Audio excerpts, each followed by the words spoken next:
ओम श्री परमात्मा नमः।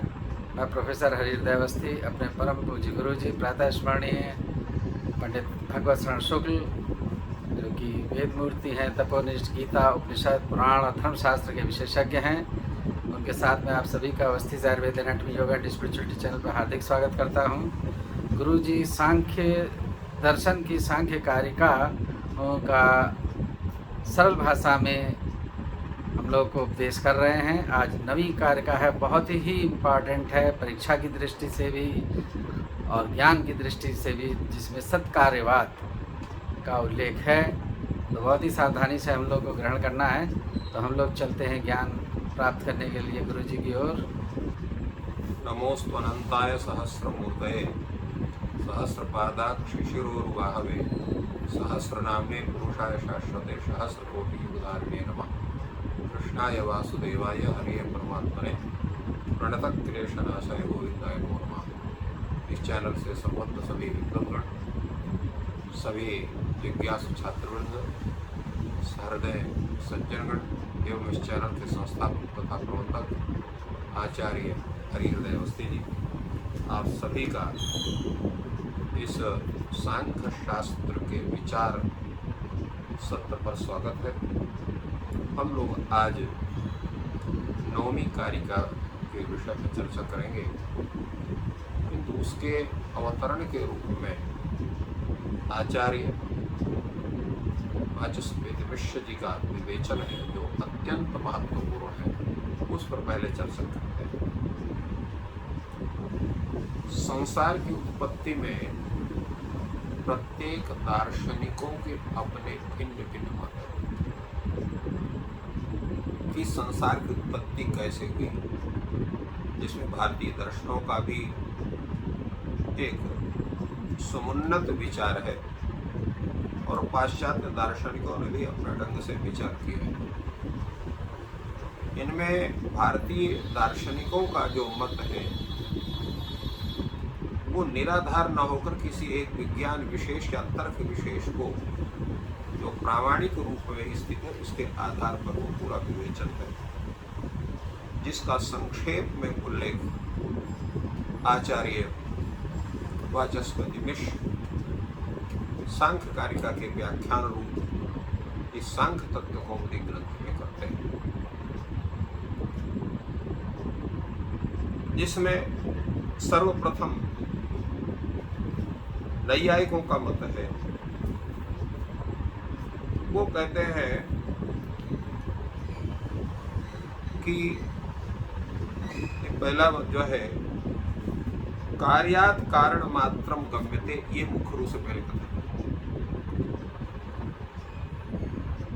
तो कार्य से कारण मात्र का ज्ञान होता है, क्योंकि प्रत्येक कार्य बिना कारण के उत्पन्न नहीं हो सकता है।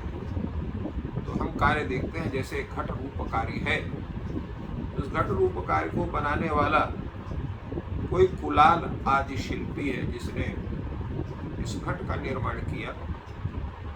इसी प्रकार तंतुवाय है जिसने पट का निर्माण किया। तो कार्य रूप पट को देख करके हम तंतुवाय का उसके निर्माणकर्ता के रूप उसका अनुमान करते हैं। उसके उपादान कारण के रूप में हम तंतु को पाते हैं। घट के उपादान कारण के रूप में हम मृत्तिका को ग्रहण करते हैं। उसी तरह संसार रूपी जो कार्य है हमारे समक्ष, इसके भी कोई न कोई कारण है, इसलिए इस कार्य को देख करके इसके कारणों का अनुमान किया जाता है। इसमें अनेक मत है। संति चात्र वादिनाम विप्रत बनते हैं। वादिनाम विचार करना, वाद का अर्थ होता है तत्व बुभुत्सावादा, तत्व के ज्ञान की इच्छा किसमें की जाए, जिसका ज्ञान किया जाए, ज्ञान की इच्छा के द्वारा तादृश प्रश्न आदि हो, उसको हम वाद शब्द से जानते हैं। और वादः अस्ति येषां ते वादिनां, कुछ नया जानने के उद्देश्य से अपनी जिज्ञासा प्रकट करने वाले जो हैं या अपने मत को प्रकट करने वाले जो दार्शनिक हैं उनको वादी कहा जाता है, वादी नाम। तो संत छात्र वादी नाम विप्रतिपत्तयः, वादी नाम विचारशीला नाम दार्शनिका नाम अनेकाः विप्रतिपत्तयः जिज्ञासाः समाधानानि वा सन्ति। समाधान या उनकी विप्रतिपत्तियाँ, उनकी आशंकाएं। उसमें कुछ लोग कहते हैं, सबसे पहले हमारे यहाँ जो मत है उसकी चर्चा होनी चाहिए, और वो मत है बौद्ध। बौद्ध लोग शून्य से जगत को उत्पन्न मानते हैं। उसी का उल्लेख ये पहले कहते हैं, तत्र तथा ही केचित् आहु असतः सद्गम्यते। असत से सत्य की उत्पत्ति होती है। इसमें कहीं न कहीं जो एक पूर्व पक्ष आदि के रूप में उपस्थित है उपनिषद वाक्यों में, तो वहाँ पर भी वो लोग उसका भी प्रमाण दे देते हैं कि आपके वेद में भी उपनिषद में भी प्रमाण है, असत आसीत सत अजायत इत्यादि रूप में। किंतु जो पूर्व पक्ष के रूप में कहीं उल्लिखित है उसको सिद्धांत पक्ष में मानकर उसको उदाहरण के रूप में प्रस्तुत नहीं किया जा सकता। इसलिए यहाँ पर असतः सत् जायते जो ये कथन है, ये इनका कथन है बौद्धों का। वो कहते हैं शून्य से ही संपूर्ण प्रकट होता, उसके पहले शून्य था, कुछ नहीं था, इसके बाद एक साथ वो सृष्टि उत्पन्न हुई क्रमशः। और दूसरे हैं अद्वैतवादी जो हैं, आचार्य शंकर मतानुयायी, वो कहते हैं ये जो ही विद्यमान संसार है उस जो है वह जो परमात्मा है, ब्रह्म है, उसका विवर्त है। एकस्य सतः विवर्तः कार्य जाता, ये संपूर्ण कार्य जात, जगत रूप जो कार्य जाता है इस कार्य समूह है। एकस्य विद्यमानस्य सत्यस्य ब्रह्मणः विवर्तः, जो सत्य एकमात्र सत्य, वो कहते हैं संपूर्ण जो है संसार में अगर कोई सत्य वस्तु है तो एकम सत्य जगन मिथ्या, जो है ब्रह्म सत्यम जगन मिथ्या, केवल ब्रह्म सत्य है, बाकी सब मिथ्या है। तो इसलिए वो मिथ्या है वो विवर्त है। विवर्त में का मतलब क्या है? तो विवर्त का अर्थ होता है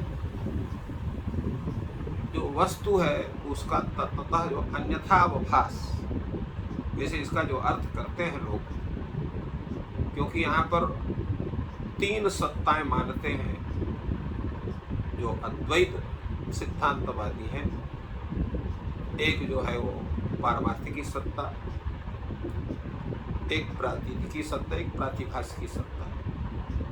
तो प्रातिभासिकी सत्ता ये है, यहाँ पर जो है जैसे अंधकार आदि होने के कारण रज्जु में सर्प का भ्रम हो जाता है और किसी वृक्ष के ठूंठे में किसी पुरुष आदि का भय हो, मतलब भ्रम हो जाता है। उसी तरह से जो है इस संसार में जो है वो जो जगत है उस जगत रूप भ्रम हुआ है असत्य रूप में। तो असतः जो है एकस्य सतः विवर्त, विवर्त रूप में, अन्यथा बोले असत रूप जो जगत है उस सतरूप में जो भाषित होता है यही वो उसका विवर्त है। इसलिए कार्य जात में न वस्तु सत्य, संसार रूप की जितनी वस्तु है ये कोई भी सत्य नहीं है, क्योंकि सत्य केवल परमात्मा है। कुछ लोग ये कहते हैं सतः असत जायते, सतः सत जायते। कुछ लोग कहते हैं कि विद्यमान सत वस्तु से असत वस्तु उत्पन्न होती है। सत का मतलब नित्य, असत का मतलब अनित्य है, ऐसा मानते हैं जो हमारे नैयायिक लोग। उनके यहाँ परमाणु ही जो है वो नित्य पदार्थ है, और परमाणु से द्यणु, द्यणु से अणु, त्रसरेणु इत्यादि ये इनकी ऊपर इस तरह से सृष्टि का क्रम पूरा बनता है। तो ये कहते हैं सतः असत जायते, सतः अर्थात सत वस्तुना असत वस्तुना दृश्य द्यणुकादयः ते जायन्ते, तद्रूप में संसार ये उनके यहाँ भी असत है और सत से उत्पत्ति मानते, सत उनके यहाँ परमाणु रूप में है। किंतु जो सांख्य शास्त्री है वो कहते हैं सतः सत जायते, सत से ही सद वस्तु होती। तात्पर्य है कि उनके यहाँ जो वस्तु है, जैसे घट है, तो घट किससे उत्पन्न होता है? मिट्टी से उत्पन्न होता है। तो तात्पर्य यह है कि मिट्टी में घट रूप कारण विद्यमान है, तो वहां पर कारण रूप में घट उस मिट्टी में बैठा हुआ है, इसलिए घट नहीं है ये नहीं कह सकते। तो इसलिए कारण जो है मिट्टी वो भी सत है और उसका जो कार्य घट है वो भी सत है। इसलिए इन्होंने कहा कि सतः सज्जायते इति वृत्ताः। जो सांख्य शास्त्र का अनुयायी है वो कहते हैं जो कारण है वो भी सत है, कार्य भी सत है, इसलिए कारण सत से कार्य सत उत्पन्न होना, सत कारण से सत कार्य की उत्पत्ति होती है। अब इसमें ये तीनों सभी मतों की समीक्षा करते हैं आचार्य वाचस्पति मिश्र जी। कहते तत्र पूर्वस्मिन् कल्पत्रये प्रधानम न सिद्ध्यति। कहते ये जो तीन मत है, असतः सज्जायते, सतः विवर्तः और सतः असज्जायते, बौद्ध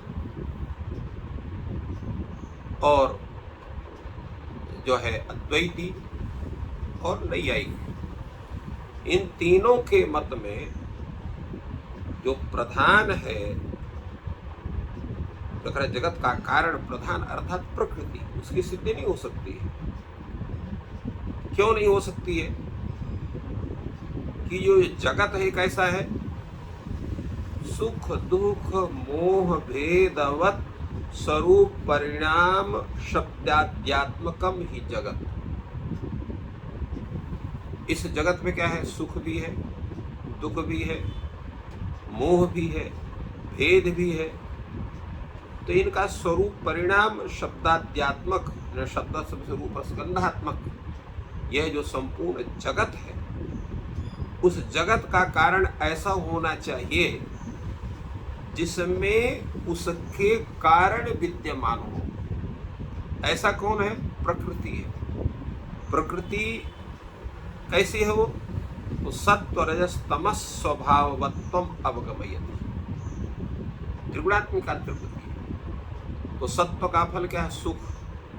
रजः का फल क्या है? दुख। और तमः का फल क्या है? मोह। और इन्हीं से भेदवत्ता भी समय उत्पन्न होती है। तो सत्व रजस तमः स्वभाववत्व जो है वो प्रधानत्व का होने से वो जगत के कारण के रूप में प्रधान सिद्ध होता है। इसलिए प्रधान की जो सिद्धि है वो ना जो है बौद्ध मत में सिद्ध हो सकती है, ना अद्वैत मत में सिद्ध हो सकती है, ना ही नैयायिक मत में सिद्ध हो सकती है।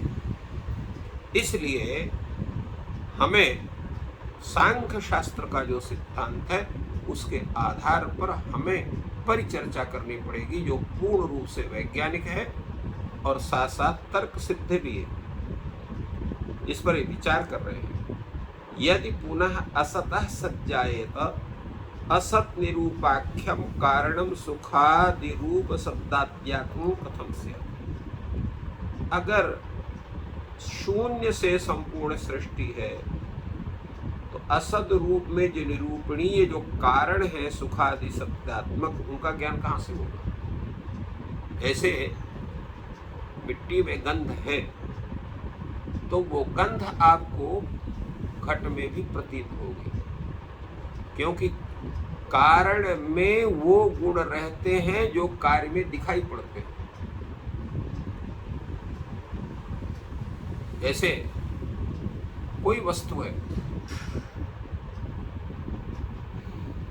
जैसे आप स्वर्ण से आभूषण बनाते हैं तो उस आभूषण में स्वर्ण के अतिरिक्त और कोई दूसरी वस्तु नहीं होती है। उसी प्रकार घट में मिट्टी के अलावा कोई दूसरी वस्तु नहीं होती है। तो मिट्टी के जो गुण है, गंधादि जो गुण हैं, वो गुण आपको घट में भी प्राप्त होंगे। जब असत से सत उत्पन्न होगा तो जो गुण उस कार्य में संप्राप्त हो रहे हैं उनका हेतु कहाँ से प्राप्त आप करोगे? वही इन्होंने कहा कि यदि पुनः असतः सज्जायेत असत निरूपाख्यम कारणम सुखादि शब्दाध्यात्मक कथम स्यात्। वो कारण सुखादि रूप शब्दाध्यात्मक है, वो कहाँ से प्राप्त होगा? और दूसरे क्या है कि कार्य और कारण का तादात्म्य होना चाहिए। कार्य और कारण में तादात्म्य होना चाहिए, अभेद होना चाहिए। तो यहाँ सद सदुतात्म्यात्मानुपत्ति, सत और असत, विद्यमान और अविद्यमान वस्तु का तादात्म्य संभव नहीं है। एक वस्तु विद्यमान हो, एक अविद्यमान हो, दोनों का तादात्म्य नहीं हो सकता। विद्यमान वस्तु का ही तादात्म्य होगा।